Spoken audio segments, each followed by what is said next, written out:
Hi, Holly Perkins from Women's Strength Nation, and today I get to talk to you about one of my absolute favorite topics, and that is how to deal with dudes at the gym. I love this conversation because I'm finding that so many women are intimidated about going into the free weight section of the gym.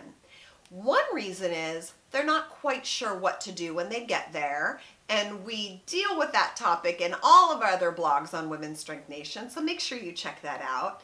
But the other reason for gym intimidation is because women are uncomfortable going into what I call bro territory. So you know that section of the gym that is largely free weights where all the dudes hang out, and I feel like it has come to be established as bro territory.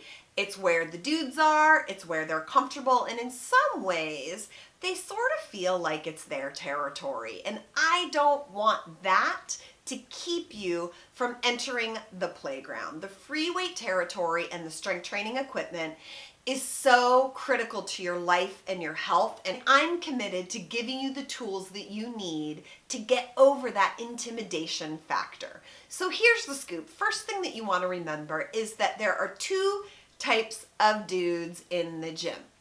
The first type of dude, which is the vast majority, is actually a really nice fellow. He's in there to get his workout on, and the truth is, he is just as happy to have women in the area as the women are to be there. The other type of dude is the one who is a bit snarky, who kind of feels that women shouldn't be there. Let's put him aside for now, and maybe we'll put him aside forever.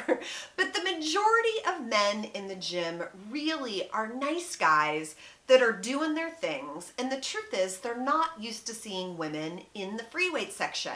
So if they're looking at you or if they're observing, a lot of times they literally just think that they're seeing an alien. They're curious. They're not used to seeing women there. They're observing, and most of the time, 90% of the time, they are either not even really paying attention to you or they're just objectively observing. Those guys, if you engage them, they are almost always sweet and nice and helpful, and most of the time they're going to leave you alone. If they do engage you, those are usually the guys that want to give you a high five, that want to help you out, that are just being friendly. Those are the guys that you want to make friends with, and they are lovely and they will help guide you if you need some help. Now, the other kind of dude, the one that is a bit snarky, the one who feels that it's his territory, your best bet is just to ignore him. Do your best to just let it go. You have every right to be in the free weight section, as much of a right as he has, and in my opinion, you have even more right because you're never there. You're the one that we want in the gym. So those guys that you suspect that might be a little jerky, just let them live in their own existence. Ignore them. Put your earphones on, even if you're not listening to music, and do your thing. Stand your ground. Use the equipment that you want to use. Hold your territory and just let him be a jerk if he wants to be a jerk. The best thing is to give him no energy. Do your thing, and when you do that, you're going to notice that he just kind of quietly disappears. I encounter these guys all the time. Now, there is one area that I think is really helpful to understand, and that is when you're using a piece of equipment or you're in an area and you sense that someone else might want your space. And this is sort of that territory where you just have to kind of feel it out.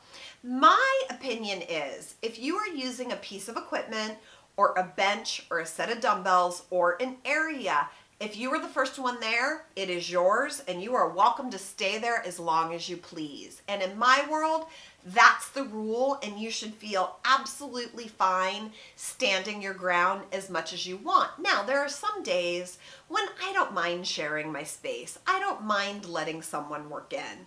Some days I want to do my thing, and if I see that guy out of the corner of my eye coming in to ask when I'm done with the machine, I put my eyes down and I don't give him any energy, and sure enough, they usually walk away. If I want my space and I want to stay in here and I'm in that mood that day, I hold my space. If, on the other hand, I don't mind sharing my space, I don't mind someone working in. I'll open up my energy, let him ask his question, and a lot of times they simply say, how many more sets do you have? And I'll say, you know what, I'm done in 1 or 2. And they'll say, no worries, and they come back. If you notice that they want your space, you can also say, hey, I've got 2 more sets. Do you want to work in with me? And if they throw you some attitude and they say, no, just let me know when you're done, let them go and ignore them. But most of the time when you offer to let them work in with you, they'll either say yes or no, and they'll come back when you're done. As in life, the gym is just like the world. It takes communication, and it takes you being clear on your intentions. Own that gym. You don't have to walk around and be bossy and be mean. You can be your friendly, lovely self, but you can stand your ground, you can hold your space, and you can non-verbally let the dudes know that if you want. I hope this helps, and I hope this sparks a conversation. Please leave your comments below. Make sure you tune into Live with Holly every Wednesday at 4 p.m. Eastern on Facebook and Instagram. I'd love to hear from you, and I'll see you next time.